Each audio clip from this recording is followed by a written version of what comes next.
Hello and welcome to my YouTube channel. Today we are going to be discussing on how to automate requirement file generation by showing all the packages used in a project. Let us begin. If you working on a Django or Python project and you decide you want to auto-generate the list of packages used in the project. Here's how. First you should head to your terminal,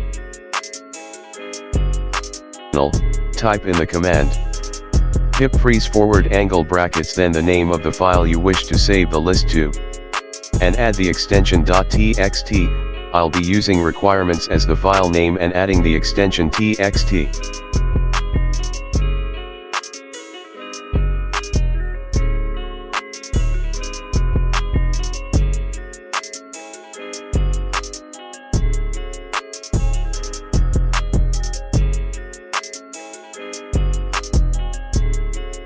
A requirements.txt file has been created.